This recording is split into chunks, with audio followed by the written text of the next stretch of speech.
Good evening साथियों, कैसे हो आप? आज का हमारा लेक्चर है सी डोरमेंसी के बारे में।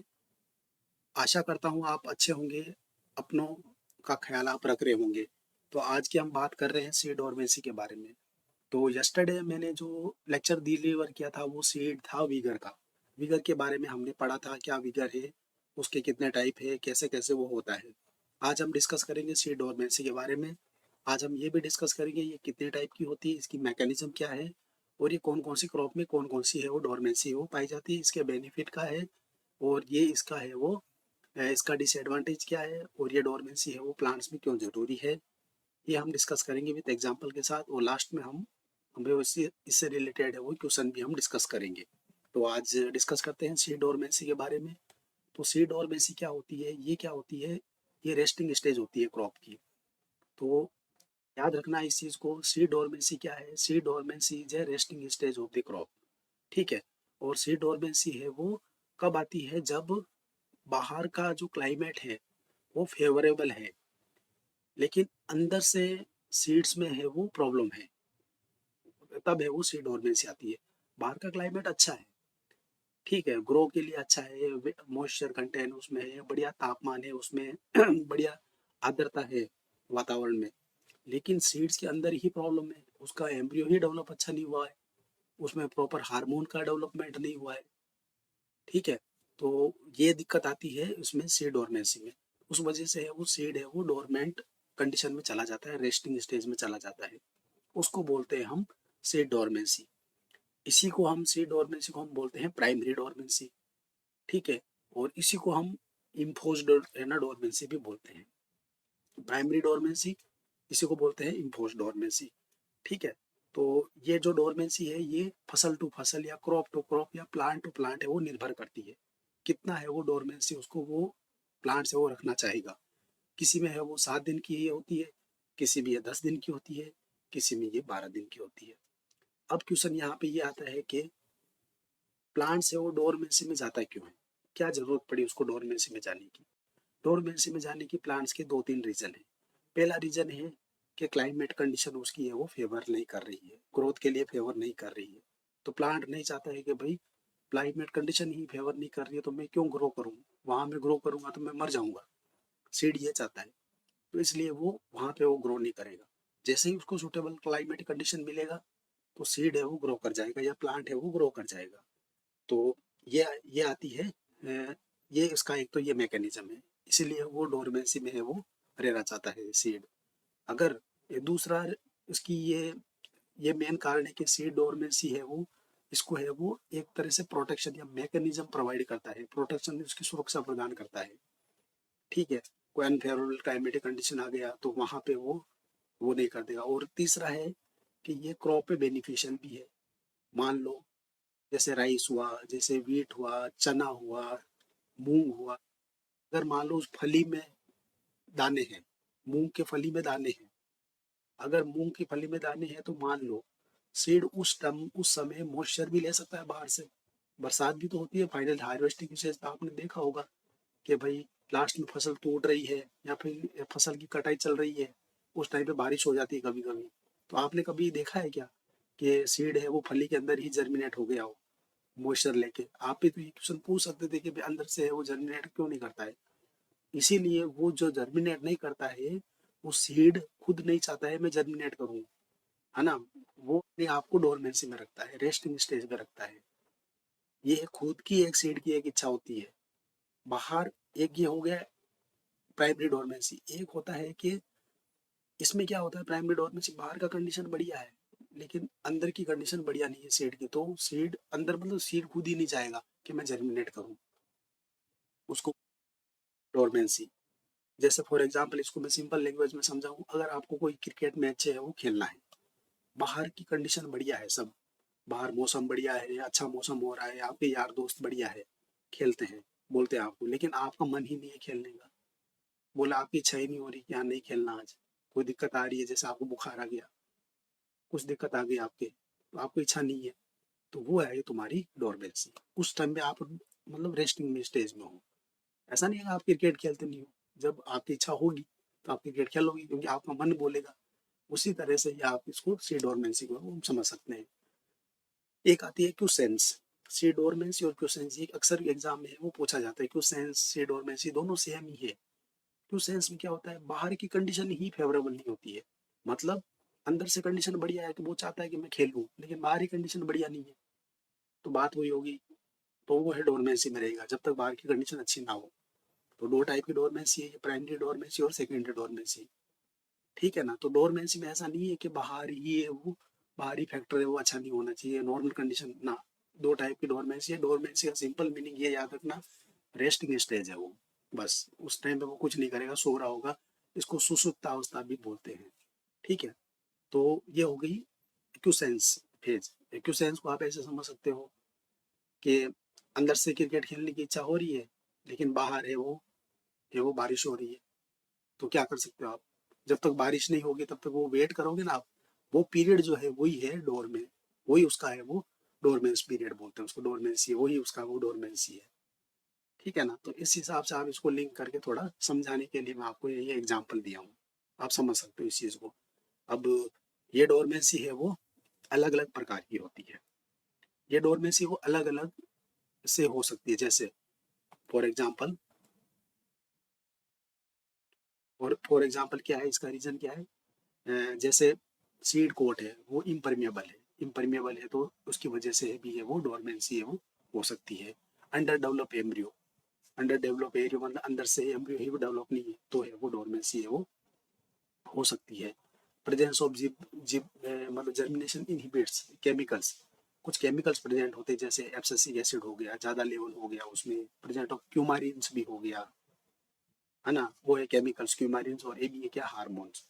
तो ये सब क्या करते हैं, जर्मिनेशन को, ये मतलब डोरमेंसी को है वो बढ़ावा देते हैं, जर्मिनेशन को है वो ये लोग रिड्यूस करते हैं। ठीक है। स्पेसिफिक रिक्वायरमेंट ऑफ टेम्परेचर और लाइट, किसी किसी सीड्स को है वो जर्मिनेशन के लिए टेम्परेचर और लाइट की जरूरत होती है, तो डोरमेंसी है वो इसी टेम्परेचर की वजह से भी है वो आ सकती है। तो ये सब सारे बहुत सारे रीजन हैं जो कि डोरमेंसी को है वो प्रभावित करते हैं। ठीक है।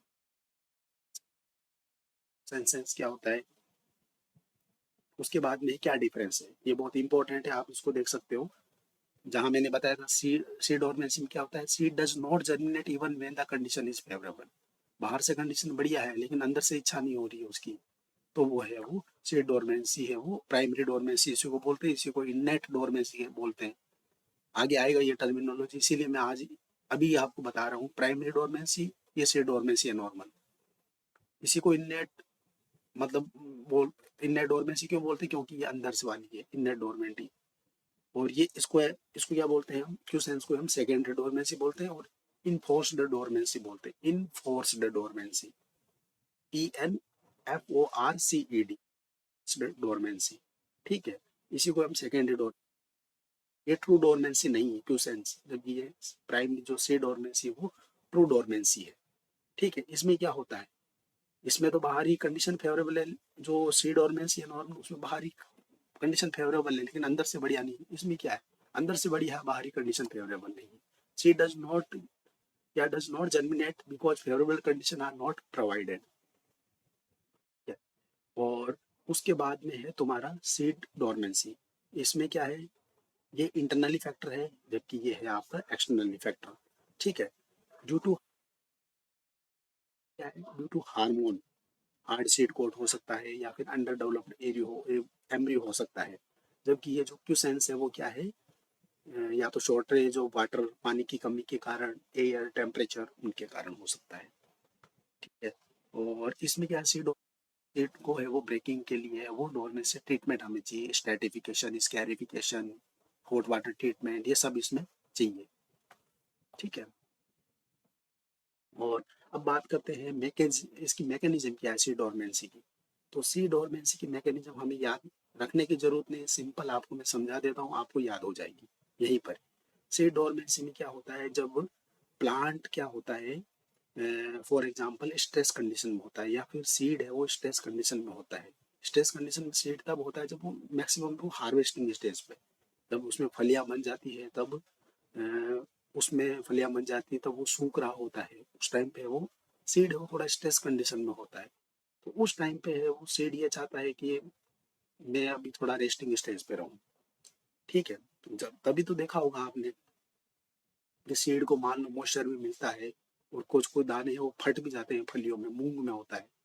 तो मूंग में क्या वो अंदर जर्मिनेट नहीं करते हैं क्योंकि वो रेस्टिंग स्टेज में रहते हैं। उस समय क्या होता है जब रेस्टिंग स्टेज में, उस समय इसमें है वो स्ट्रेस है वो हार्मोन है वो रिलीज होते हैं। स्ट्रेस हार्मोन क्या हो गया तुम्हारा, एब्सिसिक एसिड।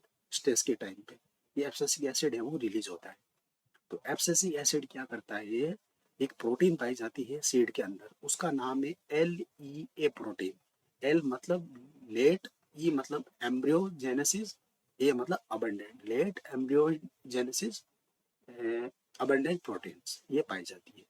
तो ये लेट एम्ब्रियो अबंडेंट प्रोटीन जो है वो क्या करती है, वो अ, उसमें है वो सिग्नल है वो प्रोड्यूस होते हैं, उसमें सिग्नल्स है वो प्रोड्यूस होते हैं।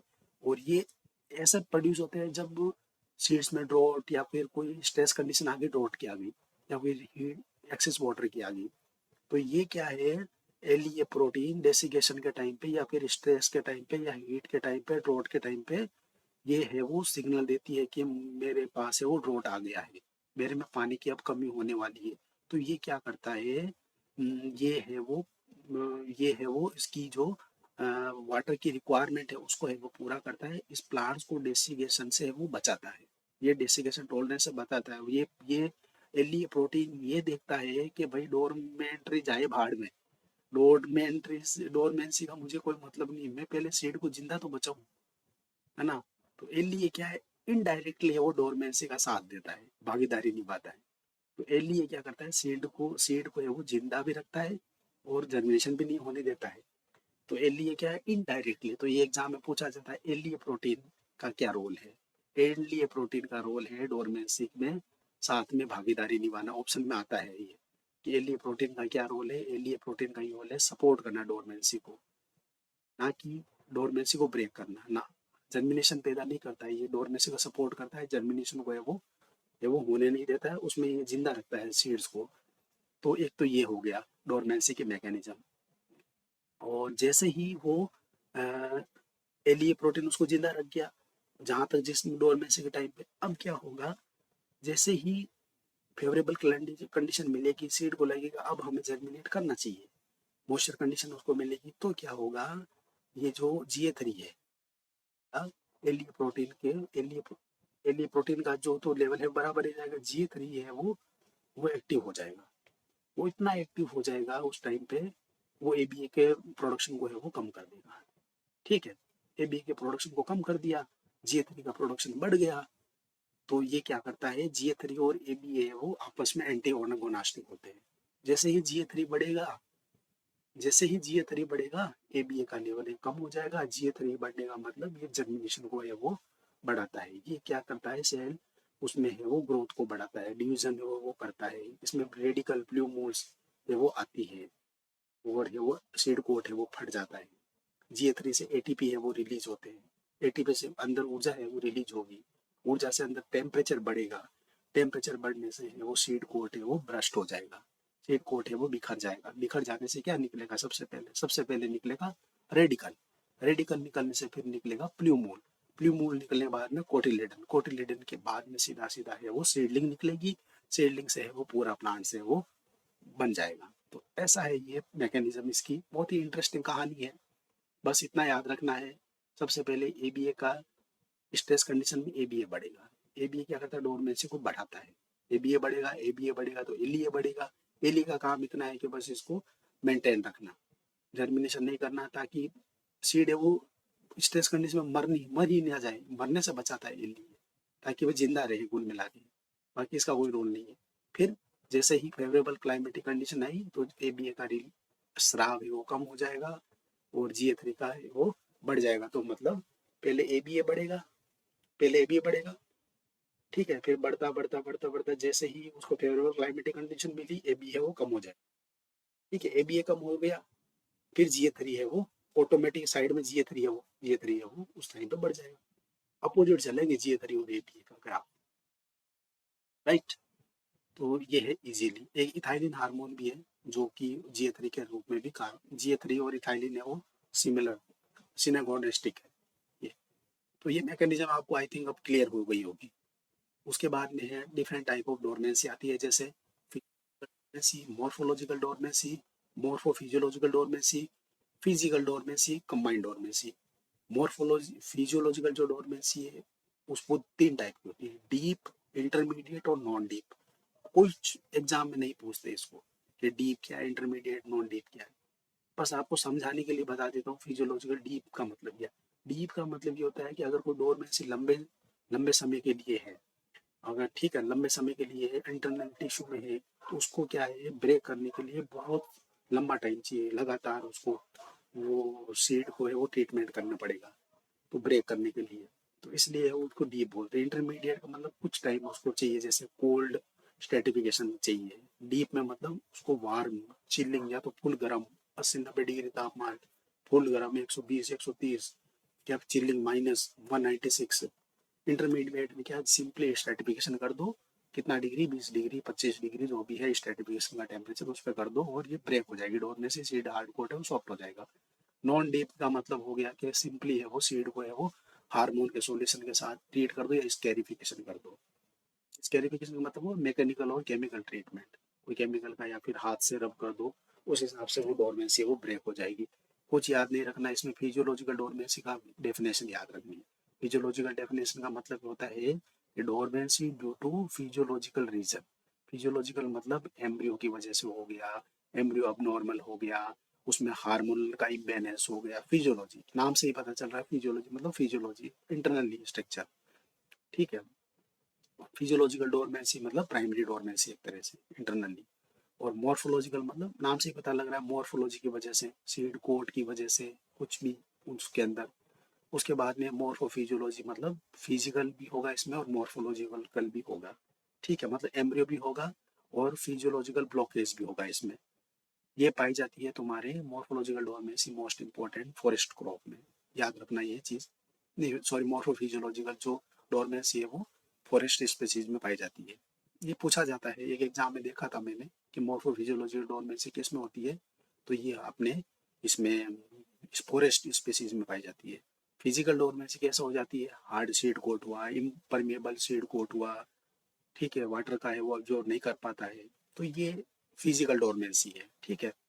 मॉर्फोलॉजिकल डोरमेंसी एग्जाम्पल याद रख लेना, मैंने आपको बता दिया था मॉर्फोलॉजिकल डोरमेंसी क्या है, ठीक है। तो ये हो गया इसका एग्जाम्पल गिनको बाइलोगा, ये इंपॉर्टेंट है, ये पूछा जाता है।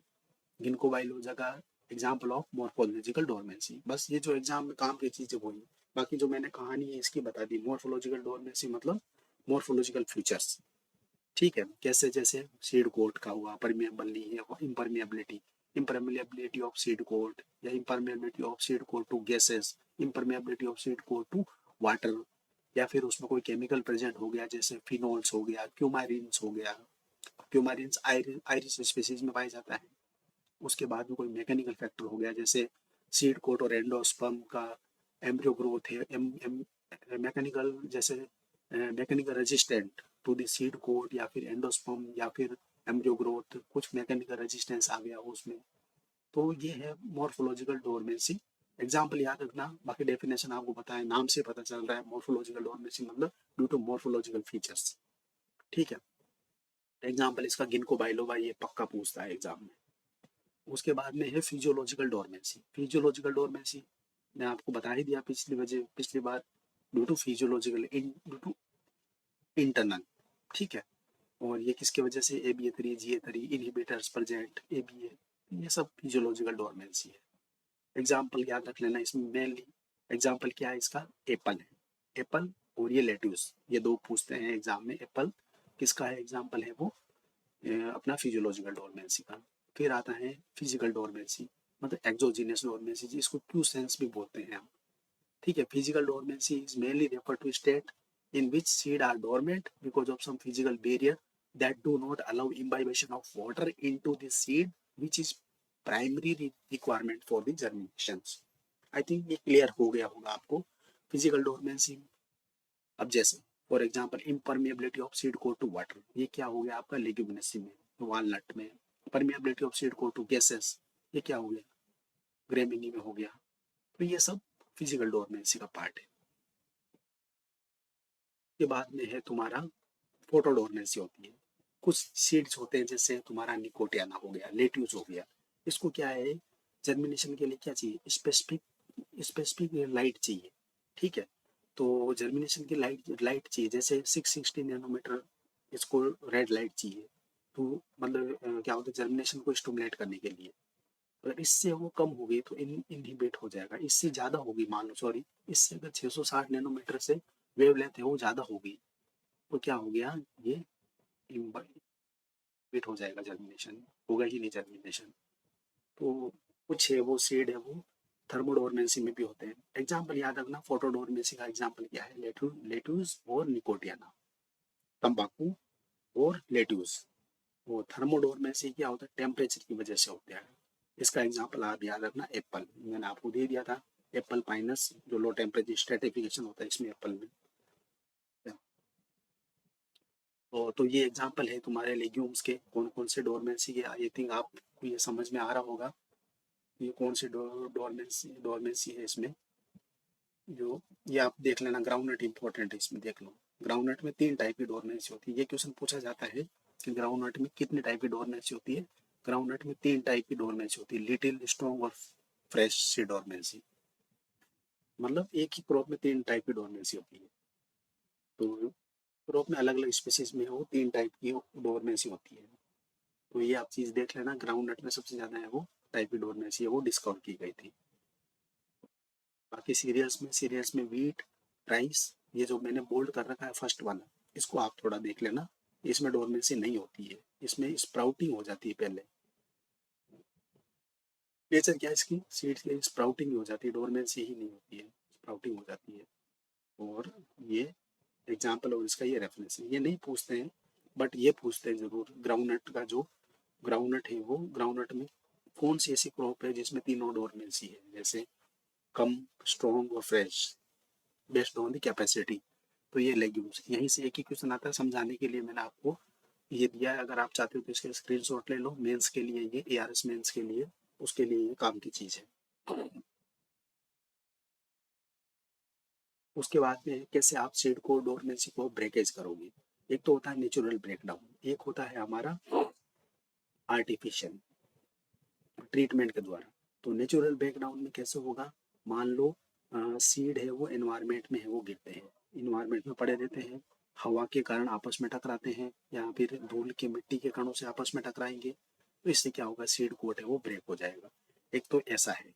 दूसरा सिस्टम होता है इनका कि मान लो कोई इंसेक्ट आया या फिर मान लो कोई पक्षी आया, उसको खाया, सीड्स को खाने के बाद में, खाने के बाद में सीधा ही, कोई सीड होते हैं वो सीधा ही निगल लेते हैं पक्षी, अंदर क्या होंगे, डाइजेस्टिव ट्रैक्ट में जाएंगे, वहाँ एंजाइम होंगे, एंजाइम उसको क्या करेंगे, उसको है वो पाचन करेंगे, तो बाहर का सीड कोट है वो टूट जाएगा। तो जैसे ही मॉर्निंग में एक्सक्रीट करेगा तो सीड है वो बाहर आ जाएगी, तो उससे क्या होगा, सॉफ्ट हो जाएगा सीड, सीधा ही वो जर्मिनेट कर जाएगा। ऐसी स्पेसीज में रिसर्च में पाया गया है। और तीसरा है कि या तो फिर कोई माइक्रो ऑर्गेनिज्म हुआ, तो माइक्रो ऑर्गेनिज्म उसके ऊपर आ जाएंगे, वो क्या करेंगे, बाहर कोट है ना सीड कोट, उसके ऊपर आके उसके जो कोट है उसको है वो सॉफ्ट कर देंगे। सॉफ्ट करने से फिर वो सीड की डोरमेंसी ब्रेक हो जाएगी, ब्रेक हो जाने से जर्मिनेशन होगा आसान। तो ऐसा इसके मैकेनिज्म है, नेचुरल ब्रेकडाउन ऐसे ऐसे होती है। और उसके बाद में इसका एग्जाम्पल देख लो, क्या है नेचुरल ब्रेकडाउन, कोई नहीं पूछता है बट ये समझने के लिए, याद रखने के लिए, नेचुरल ब्रेक कितने टाइप की होती है, जो पूछेगा वो मैं आपको बता दूंगा। एग्जाम में ये पूछते हैं स्केरिफिकेशन क्या है, तो नेचुरल ये है आर्टिफिशियल। स्केरिफिकेशन क्या है, स्केरिफिकेशन में ध्यान देना है, स्केरिफिकेशन में ऐसे क्वेश्चन पूछते हैं, scarification is a treatment of physical treatment, chemical treatment, both, none. बच जाएगा आंसर बोथ, क्योंकि ये फिजिकल और केमिकल ट्रीटमेंट भी, फिजिकल ट्रीटमेंट भी होता है इसमें स्केरिफिकेशन में, और केमिकल ट्रीटमेंट भी होता है। इसका मेन पर्पज है फिजिकल ट्रीटमेंट करके, केमिकल ट्रीटमेंट करके सीड कोट को वीक करना, उसको कमजोर करना, ताकि सीड कोट है वो कमजोर हो, आसानी से है वो पानी को ऑब्जर्व करे, पानी को ऑब्जर्व करने से जर्मिनेशन उसका बढ़े और फाइनली है वो प्लांट है वो ग्रो करे। इसके मैकेनिज्म ये है। तो कैसे होता है ये फिजिकल, फिजिकल का मतलब होता है या तो फिर सीड्स को आपस में है वो हम रगड़ दो, एक दूसरे को सरफेस से वो रगड़ दो, घर्षण लगेगा, फ्रिक्शन होएगा, तो उसका जो बाहरी जो सीड का सरफेस है उसमें क्या है, आपस में चेंजेज आएंगे, उसका जो मॉर्फोलॉजिकल जो सीड्स का चेंजेज आएंगे, उसमें क्या होगा, फिर क्या होगा, एनाटॉमिकल फीचर्स में चेंज होंगे। तो जैसे ही उसमें चेंज आएंगे तो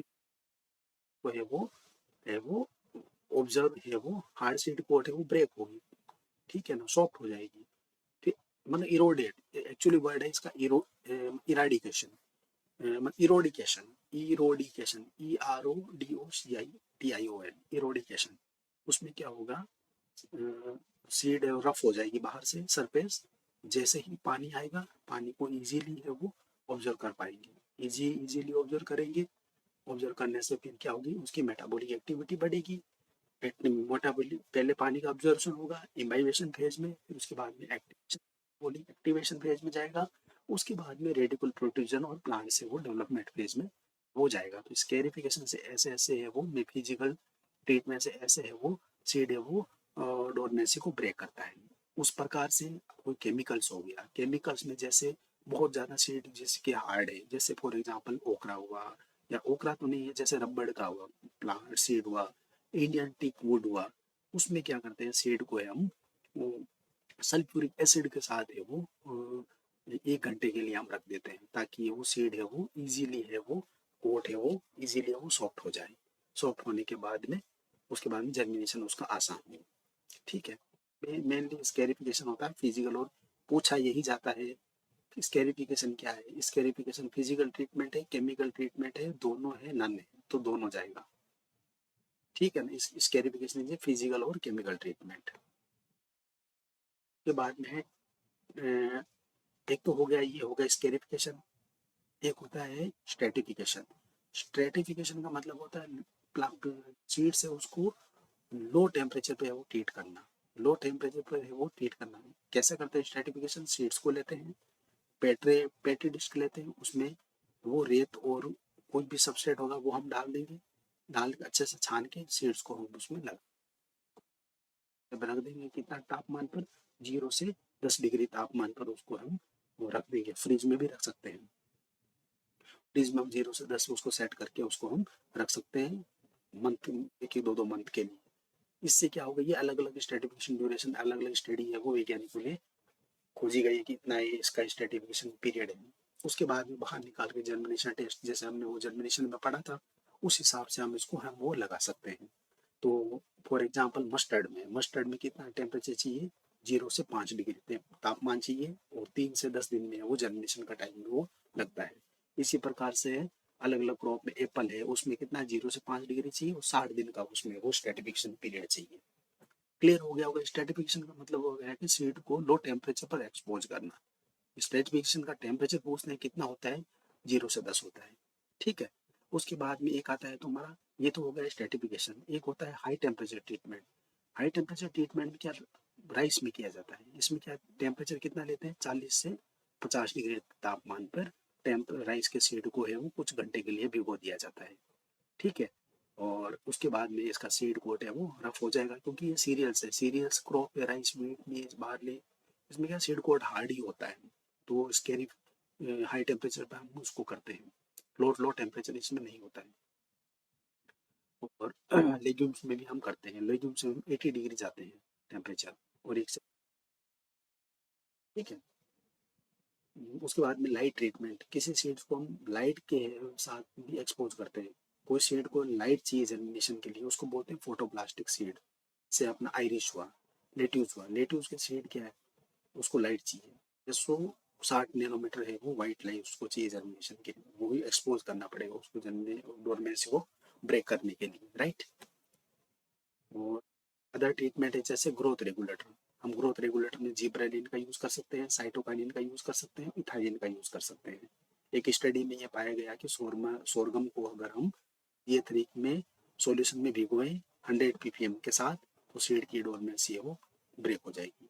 इसी प्रकार से एक स्टडी में हुई है जिसका नाम है ओट बार्ले और वीट, ओट बार्ले और पोटैटो। उसमें एक स्टडी हुई है जिसमें पोटेशियम नाइट्रेट का यूज किया गया और थायो यूरिया के साथ भी उसको है वो ट्रीट किया गया। तो ये पाया गया कि इसमें वो डोरमेंसी ब्रेक हो गई, सीड कोट है वो सॉफ्ट हो गया। बहुत सारे हैं, जैसे मैंने अपनी स्टडीज में during my MSc I have used polyethyl glycol to break the dormancy. तो पॉलीथाइल ग्लाइकोल है वो इसी को ब्रेक करता है। उसके बाद में इसका रिलीवेंस क्या है, सीड प्रोडक्शन में क्या ये क्या रिलीवेंस करता है डोरमेंसी का। तो इसका पहला है योगदान है सीड प्रोडक्शन में। कैसे है सीड प्रोडक्शन में? फॉर एग्जाम्पल, अगर आप सीड को प्रोड्यूस करते हो, प्रोड्यूस करने के बाद में उसका हार्वेस्टिंग करने के बाद में सीड को लेके आते हो, तो आप देखते हो कि भाई आपको क्या पता ये सीड सारे हैं वो अच्छे हैं, जर्मिनेशन होगा इसमें कि कोई कोई सीड डोरमेंट भी हो सकते हैं। तो जब हम सैंपल को भेजते हैं सर्टिफिकेशन प्रोग्राम के लिए, जब हम देखते हैं तो वहाँ पे क्या होता है पता ही नहीं लगता है, उनको नहीं पता लगता ये डोर मेसी का है या ऐसा ही है। वो तो खराब देंगे, वो तो खराब रिपोर्ट भेजेंगे। तो हमारा क्या है, पूरा सीड प्रोडक्शन प्रोग्राम है वो गड़बड़ा जाता है, हमारी क्वालिटी है वो कम आ जाएगी। जहाँ 90% जर्मिनेशन आना चाहिए था वहाँ पे आएगा 30%, 40%। तो वो हमारा फील्ड को रिजेक्ट कर देंगे, हमें वो सर्टिफिकेशन है वो नहीं देंगे सीड सर्टिफिकेशन के लिए। तो एक सबसे बड़ी एक चुनौती है सीड सर्टिफिकेशन प्रोग्राम के लिए डोर मेसी, राइट। उसके बाद में सीड टेस्टिंग, वही बात है जो सैंपल हमने सीड टेस्टिंग लेबोरेटरी में हम भेजते हैं, तो वहाँ पे अगर मान लो सही से वो आंकलन नहीं हो पाएगा, उस टाइम पे भेजेगी, उसी टाइम पे मान लो डोरमेंट हो सीड, ये कौन सा गारंटी है कि वो मतलब डोरमेंट नहीं है, वो भी सकते हैं सीड डोरमेंट। तो वहाँ पर भी थोड़ा सा ये सीड प्रोडक्शन प्रोग्राम को टेस्टिंग में रिजल्ट है वो सही नहीं दे पाएगा। तो सही नहीं हो पाएगा ये सब चीज़ें। फिर प्लानिंग और सीड प्रोग्राम प्लानिंग में भी थोड़ा डिस्टर्बेंस होगा, क्योंकि डिस्टर्बेंस होगा multiplication of the new varieties में। और इसमें रिसर्च एक्टिविटीज, सारे साइंटिस्ट और ब्रीडर ये चाहते हैं कि भाई हमें एक ही सीजन में 2-3 हम प्रोग्राम लगा दें, ज़्यादा से ज़्यादा वेराइटी को रिलीज कर दें। लेकिन ऐसा पॉसिबल नहीं हो पाता है, क्योंकि उनको पता है यार इतना हम प्रोडक्शन कैसे करेंगे, क्योंकि वो सीड्स डोरमेंट भी रहेंगे। तो ये सब सारी चीज़ें हैं, आई होप आपको अच्छा लगा होगा। और दैट्स ऑल फॉर टुडे। तो आई थिंक डोरमेंसी इजी है, ज़्यादा आसान नहीं है, नहीं मतलब ज़्यादा इजी है, ज़्यादा वो मुश्किल नहीं है। तो में रिगार्डिंग यही क्वेश्चन पूछते हैं कि डोरमेसी क्या है। अब बात कर लेते हैं क्वेश्चन के थोड़ा, इसके रिगार्डिंग यही पूछते हैं कि सी डोरमेसी क्या है, ये रेस्टिंग पीरियड है। टू सेंस क्या है, बाहर का इन्वायरमेंट है वो अच्छा ही नहीं है, बाहर का इन्वायरमेंट ही अच्छा नहीं है, अंदर से सब कुछ बढ़िया चल रहा है उसमें, सीड्स में एमक्यू डेवलपमेंट बढ़िया हुआ है, प्रॉपर एंजाइम है उसमें, सब कुछ बढ़िया है, हार्मोन का रेगुलेशन अंदर से बढ़िया है। लेकिन बाहर का इन्वायरमेंट ही अच्छा फेवर नहीं है, उसको बोलते हैं क्वेश्चंस।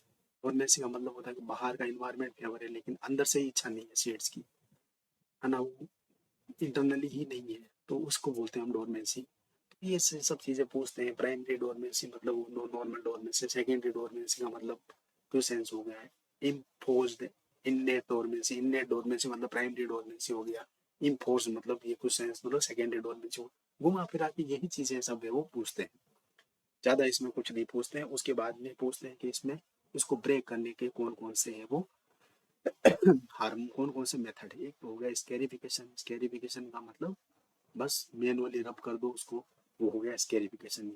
सीड्स को आपस में रगड़ दो, स्केरिफिकेशन। फिजिकल और केमिकल ट्रीटमेंट मतलब स्केरिफिकेशन हो गया, फिजिकल और केमिकल ट्रीटमेंट हो गया स्केरिफिकेशन। स्ट्रेटिफिकेशन का हो गया सीड को कम टेम्परेचर पर कर दो या फिर हाई टेम्परेचर पर एक्सपोज कर दो।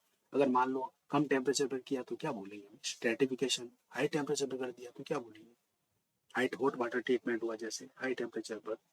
तो ये सब चीज़ें हैं, यही है वो एग्जाम में पूछी जाती है। थोड़ा बहुत एग्जाम्पल याद रख लेना कि एग्जाम्पल क्या है, जैसे फोटोडोरमेंसी का एग्जाम्पल, फोटोडोरमेंसी किस में होती है, लेट यूज में है, जैसे थर्मोडोरमेंसी किस में है। तो ये सारी एक तो एग्जाम्पल जो इस पीपीटी में आपको सारा दिया हुआ है। मैकेनिज्म कोई नहीं पूछेगा, बट मैकेनिज्म आपको याद हो, रिमेम्बर रखने की जरूरत नहीं है, बट अंडरस्टैंडिंग के लिए एक बार फिर से मैं रिकॉल करा देता हूँ मैकेनिज्म क्या है।